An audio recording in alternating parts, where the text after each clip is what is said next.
खुद को एक राजा की तरह संभालो। बुद्धि तीक्ष्ण, विचार सटीक और जीवन आनंदित। ऐसा बनने में आपको मन को शांत और बुद्धि को तेज करने की आवश्यकता होगी। मन शांत और बुद्धि तेज कैसे की जाए, इस रहस्य के बारे में आज हम कहानियों के माध्यम से जानेंगे। पहली कहानी, राजकुमार का परीक्षण। बुद्ध के पास एक राजकुमार दीक्षित हो गया। दीक्षा के दूसरे ही दिन किसी श्राविका के घर उसे भिक्षा लेने बुद्ध ने भेज दिया। वह वहां गया। रास्ते में 2-3 घटनाएं ऐसी घटियां लौटते में उनसे वह बहुत परेशान हो गया। रास्ते में उसके मन में ख्याल आया कि मुझे जो भोजन प्रिय है वे तो अब नहीं मिलेंगे, लेकिन श्राविका के घर जाकर पाया कि वही भोजन थाली है जो उसे बहुत प्रीतिकर है। वह बहुत हैरान हुआ। फिर सोचा, संयोग होगा, जो मुझे पसंद है वही आज बना होगा। वह भोजन करता है। तभी उसे ख्याल आया कि रोज तो भोजन के बाद मैं विश्राम करता था 2 घड़ी, आज तो फिर धूप में वापस लौटना है। लेकिन तभी उस श्राविका ने कहा कि भिक्षु बद्धी अनुकंपा होगी अगर भोजन के बाद 2 घड़ी विश्राम करो। बहुत हैरान हुआ जब वह सोचता था यह, तभी उसने यह कहा था।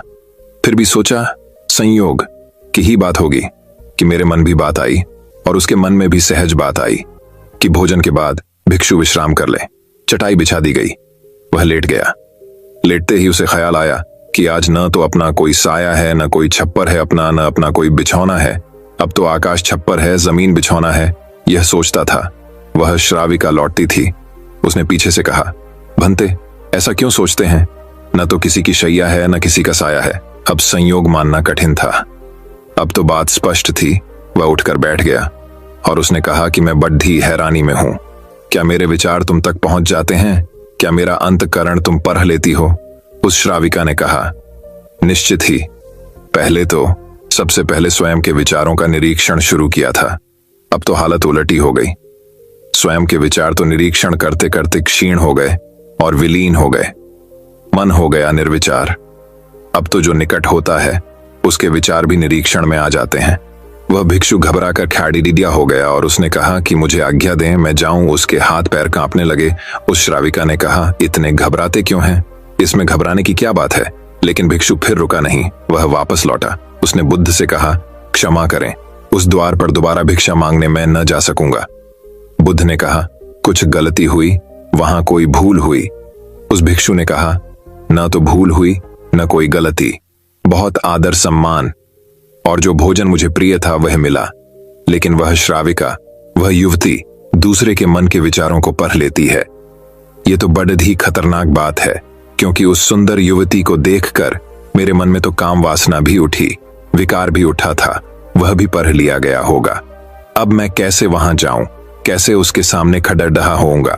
मैं नहीं जा सकूंगा, मुझे क्षमा करें। बुद्ध ने कहा, वहीं जाना पड़ेगा। अगर ऐसी क्षमा मांगनी थी तो भिक्षु नहीं होना था। जानकर वहां भेजा है, और जब तक मैं न रोकूंगा तब तक वहीं जाना पड़ेगा। महीने 2 महीने, वर्ष 2 वर्ष, निरंतर यही तुम्हारी साधना होगी।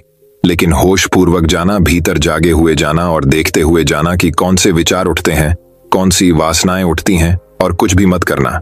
लड़ना मत, जागे हुए जाना, देखते हुए जाना। भीतर की क्या उठता है, क्या नहीं उठता। वह दूसरे दिन भी वहीं गया। सोच लें, उसकी जगह आप ही जा रहे हैं, और वह श्राविका आपका मन पढ़ लेती है। और वह बहुत सुंदर है, बहुत आकर्षक है, बहुत सम्मोहक है, और वह मन पढ़ लेती है। आप कहां मन न पढ़ती होती, यह आपको पता ना होता, तो फिर मन में आप कुछ भी करते। आज क्या करेंगे? आज आप ही जा रहे हैं उसकी जगह भिक्षा मांगने। रास्ते पर आप हैं। वह भिक्षु बहुत खतरे में है।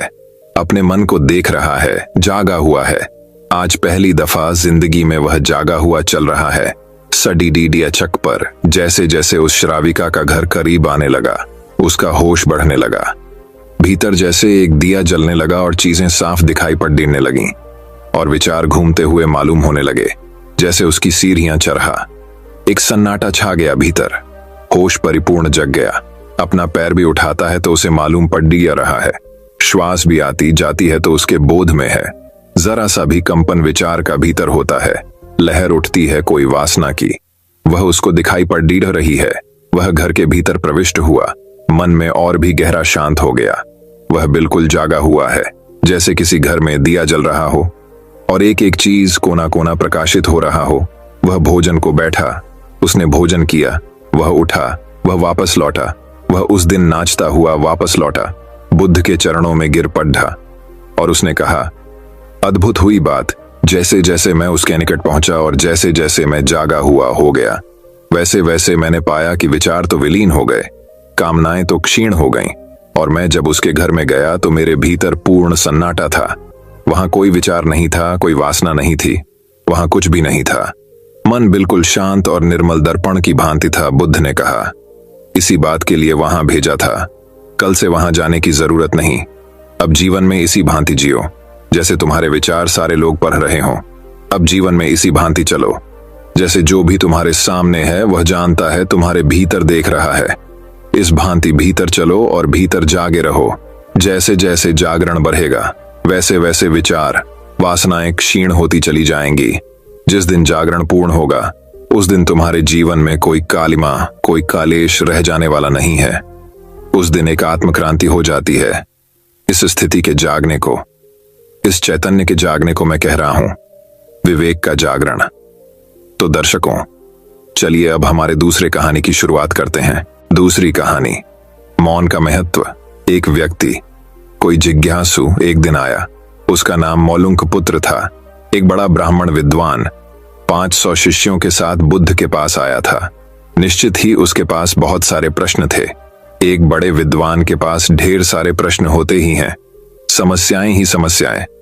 बुद्ध ने उसके चेहरे की तरफ देखा और कहा, मौलुंकपुत्र, एक शर्त है। यदि तुम शर्त पूरी करो, केवल तभी मैं उत्तर दे सकता हूं। मैं तुम्हारे सिर में भनभनाते प्रश्नों को देख सकता हूं। 1 वर्ष तक प्रतीक्षा करो, ध्यान करो, मौन रह। जब तुम्हारे भीतर का शोरगुल समाप्त हो जाए, जब तुम्हारी भी की बातचीत रुक जाए, तब तुम कुछ भी पूछना और मैं उत्तर दूंगा। यह मैं वचन देता हूं। मौलुंकपुत्र कुछ चिंतित हुआ। 1 वर्ष केवल मौन रहना, और तब यह व्यक्ति उत्तर देगा, और कौन जाने कि वे उत्तर सही भी हैं या नहीं। तो हो सकता है 1 वर्ष बिल्कुल ही बेकार जाए, इसके उत्तर बिल्कुल व्यर्थ भी हो सकते हैं। क्या करना चाहिए, वह दुविधा में पड़ गया। वह थोड़ा झिझक भी रहा था। ऐसी शर्त मानने में इसमें खतरा था। और तभी बुद्ध का एक दूसरा शिष्य सारिपुत्र जोर से हंसने लगा। वह वहीं पास में ही बैठा था, एकदम खिलखिलाकर हंसने लगा। मौलुंकपुत्र और भी परेशान हो गया। उसने कहा, बात क्या है, तुम क्यों हंस रहे हो? सारिपुत्र ने कहा, इनकी मत सुनना, ये बहुत धोखेबाज हैं। इन्होंने मुझे भी धोखा दिया। जब मैं आया था, तुम्हारे तो केवल 500 शिष्य हैं, मेरे 5000 थे। मैं बड़ा ब्राह्मण था, देश में भी मेरी ख्याति थी। इन्होंने मुझे फुसला लिया। इन्होंने कहा, साल भर प्रतीक्षा करो, मौन रहो, ध्यान करो, और फिर पूछना और मैं उत्तर दूंगा। और साल भर बाद कोई प्रश्न ही नहीं बचा, तो मैंने कभी कुछ पूछा ही नहीं, और इन्होंने कोई उत्तर दिया ही नहीं। यदि तुम पूछना चाहते हो तो अभी पूछ लो। मैं इसी चक्कर में पड़ गया, मुझे इसी तरह इन्होंने धोखा दिया। बुद्ध ने कहा, मैं अपने वचन पर पक्का रहूंगा। यदि तुम पूछते हो तो मैं उत्तर दूंगा, यदि तुम पूछो ही नहीं तो मैं क्या कर सकता हूं। 1 वर्ष बीता। मौलुंकपुत्र ध्यान में उतर गया और मौन होता गया। भीतर की बातचीत समाप्त हो गई। भीतर का कोलाहल रुक गया। वह बिल्कुल भूल गया कि कब 1 वर्ष बीत गया। कौन फिक्र करता है? जब प्रश्न ही न रहे तो कौन उत्तरों की फिक्र करता है? एक दिन अचानक बुद्ध ने पूछा, यह वर्ष का अंतिम दिन है। इसी दिन तुम 1 वर्ष पहले यहां आए थे, और मैंने तुम्हें वचन दिया था कि 1 वर्ष बाद तुम जो पूछोगे मैं उत्तर दूंगा। मैं उत्तर देने को तैयार हूं। अब तुम प्रश्न पूछो। मौलुंकपुत्र हंसने लगा और उसने कहा, आपने मुझे भी धोखा दिया। वह सारिपुत्र ठीक कहता था। अब कोई प्रश्न ही पूछने के लिए नहीं रहा, तो मैं क्या पूछूं? मेरे पास पूछने के लिए कुछ भी नहीं है। असल में यदि तुम सत्य नहीं हो तो समस्याएं होती हैं और प्रश्न होते हैं। वे तुम्हारे झूठ से पैदा होते हैं, तुम्हारे स्वप्न, तुम्हारी नींद से वे पैदा होते हैं। जब तुम सत्य, प्रामाणिक, मौन समग्र होता हो, वे तिरोहित हो जाते हैं। मेरी समझ ऐसी है कि मन की एक अवस्था है जहां केवल प्रश्न होते हैं, और मन की एक अवस्था है जहां केवल उत्तर होते हैं, और वे कभी साथ साथ नहीं होते। यदि तुम अभी भी पूछ रहे हो तो तुम उत्तर नहीं ग्रहण कर सकते। मैं उत्तर दे सकता हा, लेकिन तुम उसे ले नहीं सकते। यदि तुम्हारे भीतर प्रश्न उठने बंद हो गए हैं तो मुझे उत्तर देने की कोई जरूरत नहीं है। तुम्हें उत्तर मिल जाता है, किसी प्रश्न का उत्तर नहीं दिया जा सकता है। मन की एक ऐसी अवस्था उपलब्ध करनी होती है जहां कोई प्रश्न नहीं उठते, मन की प्रश्न रहित अवस्था ही एकमात्र उत्तर है। यही तो ध्यान की पूरी प्रक्रिया है। प्रश्नों को गिरा देना, भीतर चलती बातचीत को गिरा देना। जब भीतर की बातचीत रुक जाती है तो ऐसा असीम मौन छा जाता है। उस मौन में हर चीज का उत्तर मिल जाता है, हर चीज सुलझ जाती है। शाब्दिक रूप से नहीं, अस्तित्वगत रूप में सुलझ जाती है। कहीं कोई समस्या नहीं रह जाती है। तो दर्शकों, चलिए अब हमारे तीसरी कहानी की शुरुआत करते हैं। तीसरी कहानी। बुद्ध के शिष्यों में एक शिष्य था, अनाथ पढ़ता। वह धनी व्यक्ति था। उसका यह नाम इसलिए पड़ गया था कि वह रोज सुबह सुबह अपने घर के बाहर अच्छा अच्छा भोजन बनाकर बैठ जाता था। उसके पास जो आता था उसे वह खिलाता था। वह अनाथों के पिंड को भरता था, अर्थात सबका पेट भरता था। इसलिए उसका नाम अनाथ पढ़ता पड़ गया। वह अपने काम और नाम से प्रसिद्ध हो गया था। उसका यश दूर दूर तक फैल गया था। बुद्ध ने भी उसकी ख्याति सुन रखी थी। बुद्ध उन दिनों अपने हजारों सन्यासी भिक्षुओं के साथ वैशाली नगर में उपदेश दे रहे थे और लोगों को असीम शांति प्रदान कर रहे थे। अनाथ पढ़ता को मालूम पड़ा कि मेरे नगर के पास ही बुद्ध अपने अनेक शिष्यों के साथ आए हुए हैं। वह उनके दर्शन करने गया। वहां पहुंचने पर उसे बुद्ध के दर्शन हो गए। बुद्ध शांति, आनंद और प्रेम की मूरत थे। चेहरे पर मंद मंद मुस्कुराहट थी। उनके वस्त्र पीत रंग के थे और सिर पर जटाएं थीं। वे बहुत ही मीठा और नग्नता पूर्वक बोल रहे थे। उनको सैकड़ों लोग बिल्कुल शांत होकर सुन रहे थे। बुद्ध की शांति और आनंद उनके हृदय में उतर रहा था। सत्संग समाप्त हुआ। अनाथ पढ़ता करीब आया, बुद्ध के चरणों में नमस्कार किया और कहा, मैं अनाथ पढ़ता हूं। कहो कैसे आए? मैं चाहता हूं कि आप मेरे नगर में पधारें। वहां के लोग आपके धर्म उपदेश को सुनकर लाभान्वित हों और उनका जीवन आनंद से भर जाए। बुद्ध ने कहा, ठीक है, मैं आऊंगा। तुम व्यवस्था बना लेना। अनाथ पढ़ता बहुत प्रसन्न हुआ। उसने पुनः बुद्ध के चरणों में प्रणाम किया और एक ओर बैठ गए। महाकश्यप बुद्ध के शिष्य थे। उन्होंने पढ़ता को समझाया कि हम यहाँ पर हजारों भिक्षु हैं, तो किसी एक के घर में तो रुकना संभव नहीं हो पाएगा। इसलिए अच्छा यह रहेगा कि तुम किसी खुले बाग बगीचे में व्यवस्था कर लेना। हम जैसे लोग भगवान के लिए एक छोटी सी झोंपड़ी बना लेंगे और हम भिक्षु उनके आसपास रुक जाएंगे। अनाथ पढ़ता ने कहा, ठीक है, ऐसा ही होगा। वह अपने नगर लौट आया और अपने नगर में नजर दौड़ाई कि कहां कहां पर व्यवस्था हो सकती है। उसे एक बड़ा सुंदर बगीचा पसंद आ गया। वह उस बगीचे के मालिक के पास गया। उससे जाकर कहा, मैं आपका बगीचा खरीदना चाहता हूं। मैंने बुद्ध देव को बुलाया है। उनकी सेवा के लिए मैं उनको यह बगीचा भेंट देना चाहता हूं, ताकि वे यहाँ पर रहकर लोगों को धर्म का उपदेश देकर उनका जीवन धन्य कर दें। बगीचे का मालिक संत महात्माओं के प्रति श्रद्धा नहीं रखता था, इसलिए उसने साफ मना कर दिया, मैं तो बेचूंगा ही नहीं। बहुत मनाने पर कहा, चलो ठीक है, ये बगीचा तुमको देता हूं, पर इस बगीचे की कीमत एक साथ लूंगा। इस बगीचे की खरीदारी यूं होगी कि तुम जितनी जमीन पर सोने के सिक्के बिछा लोगे, मैं उतनी जमीन तुम्हें दे दूंगा। अनाथ पिंडक के तो प्रसन्नता के मारे आंसू निकल आए। उसने कहा, शुक्र है तू राजी तो हुआ। मुझे बुद्ध देव को यहां पर लाना है, और अगर इतनी बड़ी कीमत भी है तो मैं ये कीमत भी दूंगा। अनाथ पढ़ता अपनी सारी दौलत, सारा सोना बैलगाड़ियों में भरकर ले आया। उसने सोने के सिक्कों से सारा बगीचा पाट दिया, सोने की तह बिछा दी। वहां के लोग अनाथ पिंडक को पागल कहने लगे। इसने एक महात्मा के लिए अपनी सारी संपत्ति लुटा दी है। लोगों को क्या मालूम कि संत, महात्मा और गुरु का सानिध्य कितना अमूल्य होता है। महात्मा बुद्ध 40 साल तक देश भर के गांव गांव में जाकर धर्म का उपदेश देते रहे। उनका यह भाव था कि जिस आनंद को मैंने पाया है वह जन जन तक पहुंचे। शांति पाने का अधिकार सबको है। वे घर घर जाकर ज्ञान का दीपक जलाना चाहते थे। उन्होंने जीवन भर अनेक दीपक जलाए। उनके उपदेश से अनगिनत लोगों का मन निर्मल हो गया। अनाथ पढ़ता के मन में बस एक ही इच्छा थी कि मैं महात्मा बुद्ध का सानिध्य प्राप्त करूं, अपने नगरवासियों के साथ बैठकर बुद्ध देव का उपदेश जो अमृत है सबके साथ बैठकर पी सकूं। बगीचे के मालिक ने देखा कि सारा बगीचा सोने के सिक्कों से पटा पड़ा है। वह अनाथ पिंडक की एक महात्मा के प्रति अगाध श्रद्धा को देखकर हैरान रह गया। उसका हृदय पिघल गया। श्रद्धा की बुझी हुई ज्योति जल उठी। उसने मन में कहा, मैंने बहुत ही गलत किया है। उसने हाथ जोड़कर अनाथ पिंडक से कहा, आप इन सारे सोने के सिक्कों को उठा लीजिए मुझे धन नहीं चाहिए। इस सारे बगीचे को आप मेरी ओर से उपहार समझ लें। अनाथ पिंडक ने कहा, अब तो वचन हो चुका है और अब मैं अपने वचन से नहीं गिरूंगा। अब तो तुम सारी स्वर्ण मुद्राएं उठा लो, मैं इस धन को स्वीकार नहीं करूंगा।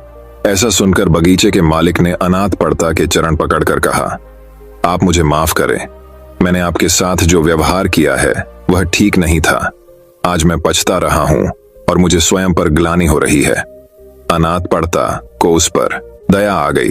उसने उसको एक उपाय सुझाया कि महात्मा बुद्ध जब कुछ समय बाद धर्म उपदेश की वर्षा करके दूसरे गांव जाए तो तुम वहां पर जाकर उनकी और उनके सारे शिष्य के रहने की व्यवस्था करना।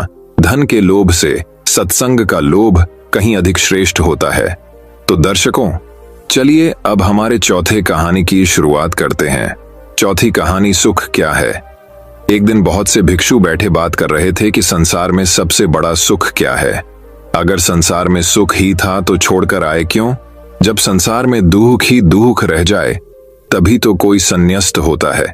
जब यह समझ में आ जाए कि यहाँ कुछ भी नहीं है, खाली पानी के बबूल हैं, आकाश में बने इंद्रधनुष्य हैं, आकाश कुसुम है, यहाँ कुछ भी नहीं है, तभी तो कोई सन्यासी होता है। सन्यास का अर्थ ही है संसार व्यर्थ हो गया है। जानकर अनुभव से अपने ही साक्षात्कार से ये भिक्षु ऐसे ही भागकर चले आए होंगे। किसी की पत्नी मर गई होगी, सन्यासी हो गया, किसी का दिवाला निकल गया तो सन्यासी हो गया। अब तुम देखना बहुत से लोग सन्यासी होंगे, फिर कुछ और बचता भी नहीं। तब बुद्ध भगवान अचानक आ गए। पीछे खड़े होकर उन्होंने भिक्षुओं की बातें सुनी, चौंके, फिर कहा, भिक्षुओं, भिक्षु होकर भी ये सब तुम क्या कह रहे हो। ये सारा संसार दुहक में है, इसमें तुम बता रहे हो। कोई कह रहा है राज्य सुख, कोई कहता है काम सुख दुहक में है, इसमें तुम बता रहे हो। कोई कह रहा भोजन सुख, स्वाद सुख। यह सब तुम जो कह रहे हो क्या कह रहे हो। यह सुनकर मुझे आश्चर्य होता है। अगर इस सब में सुख है तो तुम यहां आ क्यों गए। सुख भी आभास है। बुद्ध ने कहा, दुख सत्य है और सुख नहीं है, ऐसा नहीं, पर संसार में नहीं है। संसार का अर्थ ही है जहां सुख दिखाई पड़ता है और है नहीं, जहां आभास होता है, प्रतीति होती है, इशारे मिलते हैं कि है, लेकिन जैसे जैसे पास जाओ पता चलता है नहीं है। फिर सुख कहां है। बुद्ध ने कहा, बुद्ध में सुख है। तुम्हारे भीतर बुद्ध का जन्म हो जाए तो सुख है। तुम्हारे भीतर बुद्ध का अवतरण हो जाए तो सुख है। बुद्ध ये बड़ा अनूठा शब्द है। तुम्हारे भीतर बुद्ध उत्पन्न हो जाए तो सुख है। तुम जब जाओ तो सुख है। सोने में दुख है, मूर्छा में दुख है, जागने में सुख है, धर्म श्रवण सुख है। तो सबसे परम सुख तो है बुद्ध, कि तुम्हारे भीतर बुद्धत्व पैदा हो जाए। अगर अभी यह नहीं हुआ तो नंबर 2 का सुख है। जिनका बुद्ध जाग गया उनकी बात सुनने में सुख है, धर्म श्रवण में सुख है। तो सुनो उनकी जो जाग गए हैं, जिन्हें कुछ दिखाई पड़ा है, गुणों उनकी। लेकिन उसी सुख पर रुक मत जाना। सुन सुनकर अगर रुक गए तो एक तरह का सुख तो मिलेगा, लेकिन यह भी बहुत दूर जाने वाला नहीं है। इसलिए बुद्ध ने कहा, आई समाधि में सुख है, बुद्ध में सुख है। ये तो परम व्याख्या हुई सुख की। फिर यह भी तो हुआ नहीं है, तो उनके वचन सुनो, उनके पास उठो, बैठो। जिनके भीतर ये क्रांति घटी है, जिनके भीतर ये सूरज निकला है, जिनका प्रभात हो गया है, जहां सूर्योदय हुआ है, उनके पास रमो, इसमें सुख है। मगर इसमें ही रुक मत जाना। ध्यान रखना कि जो उनको हुआ है वह तुम्हें भी करना है। उस करने के उपाय का नाम समाधि है। सुनो बुद्धों को और चेष्टा करो बुद्धों जैसे बनने की। उस चेष्टा का नाम समाधि है। उस चेष्टा का फल है बुद्धोत्पोध। सुनो बुद्धों के वचन, फिर बुद्धों जैसे बनने की चेष्टा में लगना। ध्यान, समाधि, योग, और जिस दिन बन जाओ उस दिन परम सुख। तो दर्शकों, चलिए अब हमारे 5वीं कहानी की शुरुआत करते हैं। 5वीं कहानी बड़ी मुश्किलों का हल नहीं। राजा अजातशत्रु का राज्य बहुत अच्छा चल रहा था, किंतु कहते हैं ना कि समय हमेशा एक जैसा नहीं रहता। ऐसा ही अजातशत्रु के साथ हुआ। राजा कई मुश्किलों से घिर गए और उन मुश्किलों से बाहर नहीं निकल पा रहे थे। उन्होंने कई युक्तियां अपनाई लेकिन असफल रहे। एक दिन उनकी मुलाकात एक तांत्रिक से हुई। राजा ने तांत्रिक को अपनी मुश्किलें बताई। तांत्रिक ने राजा की बातों को ध्यान से सुना। फिर उसने एक उपाय बताया। तांत्रिक ने कहा, आपको पशु बलि देनी पड़ेगी, तभी आपकी मुश्किलों का समाधान होगा। पहले तो राजा काफी सोच विचार में पड़ गया, लेकिन उन्हें जब कोई भी रास्ता न दिखा तो उन्होंने तांत्रिक की बात मान ली। तांत्रिक के कहे एक बड़ा अनुष्ठान किया गया। पशुओं को मैदान में बलि देने के लिए बांध दिया गया। संयोगवश उस समय महात्मा बुद्ध राजा के नगर में पहुंचे। वे उसी स्थान से गुजर रहे थे जहां पर राजा ने अनुष्ठान कराया था। महात्मा बुद्ध ने जब देखा कि निर्दोष पशुओं की बलि दी जाने वाली है तो वे राजा के पास गए और बोले, राजन, आप इन निर्दोष पशुओं को क्यों मारने जा रहे हैं? राजा बोले, महात्मा जी, मैं इन्हें मारने नहीं अपितु राज्य के कल्याण के लिए इनकी बलि देने जा रहा हूं, जिससे सारे राज्य का कल्याण होगा। महात्मा बुद्ध बोले, क्या किसी निर्दोष जीव की बलि देने से किसी का भला भी हो सकता है?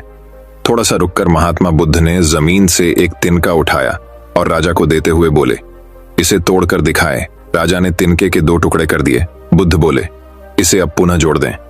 लू। राजा बोले, महात्मा जी, यह आप कैसी बातें कर रहे हैं? इसे तो अब कोई भी नहीं जोड़ सकता। तब बुद्ध राजा को समझाते हुए बोले, राजन, जिस प्रकार इस तिनके के टूट जाने के बाद आप इसे नहीं जोड़ सकते, ठीक उसी प्रकार जब आप इन पशुओं की बलि देंगे तो यह निर्दोष जीव आपके कारण मृत्यु को प्राप्त होंगे और इन्हें आप दोबारा जिंदा नहीं कर सकते, बल्कि इनके मरने के बाद आपको जीव हत्या का दोष लगेगा और आपकी मुश्किलें कम होने के बजाय और भी कहीं अधिक बढ़ जाएंगी, क्योंकि किसी भी निर्दोष जीव को मारकर कोई भी व्यक्ति खुशी नहीं प्राप्त कर सकता। आपकी समस्या का हल निर्दोष जीवों को मारने से कैसे हो सकता है? आप राजा हैं, आपको सोच विचार कर निर्णय लेना चाहिए। अगर आप सच में अपनी मुश्किलों का हल चाहते हैं तो दिमाग से काम लीजिए। मुश्किलें तो आती जाती रहती हैं, यही जिंदगी का सच है। किसी निर्दोष जीव को मारने से समस्याएं नहीं समाप्त होंगी, बल्कि उसका हल आपको बुद्धि से ही निकालना होगा। बुद्ध की बात सुनकर अजातशत्रु उनके चरणों में गिर पड़े और अपनी भूल की क्षमा मांगने लगे। अजातशत्रु ने ऐलान करा दिया कि अब से उनके राज्य में किसी निर्दोष जीव की हत्या नहीं की जाएगी। दोस्तों, मैं उम्मीद करता हूं कि यह कहानी सुनने से आपके जीवन में अच्छे बदलाव आए होंगे। आपको इस वीडियो से क्या सीखने मिला, यह कमेंट करके जरूर बताइए और अपने परिवार, दोस्तों या आपके करीबी इंसान के साथ ये कहानी शेयर करके उन्हें भी इस ज्ञान से परिचित करवाए। बाकी अगर आपको यह वीडियो दिल से अच्छी, खुद को एक राजा की तरह संभालो, बुद्धि तीक्ष्ण, विचार सटीक और जीवन आनंदित, ऐसा बनने में आपको मन को शांत और बुद्धि को तेज करने की आवश्यकता होगी।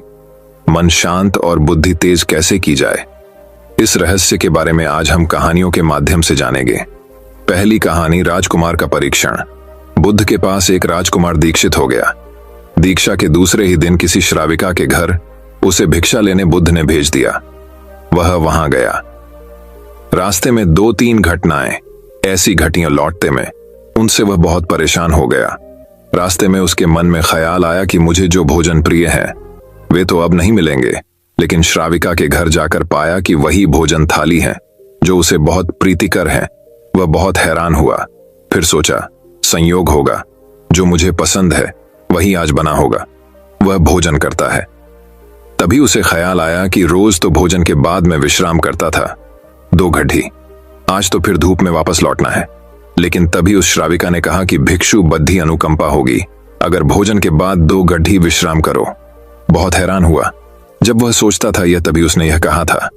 फिर भी सोचा, संयोग की ही बात होगी कि मेरे मन भी बात आई और उसके मन में भी सहज बात आई कि भोजन के बाद भिक्षु विश्राम कर ले। चटाई बिछा दी गई। वह लेट गया। लेटते ही उसे ख्याल आया कि आज न तो अपना कोई साया है, न कोई छप्पर है अपना, न अपना कोई बिछौना है। अब तो आकाश छप्पर है, जमीन बिछौना है। यह सोचता था। वह श्राविका लौटती थी। उसने पीछे से कहा, भंते, ऐसा क्यों सोचते हैं? न तो किसी की शैया है, न किसी का साया है। अब संयोग मानना कठिन था।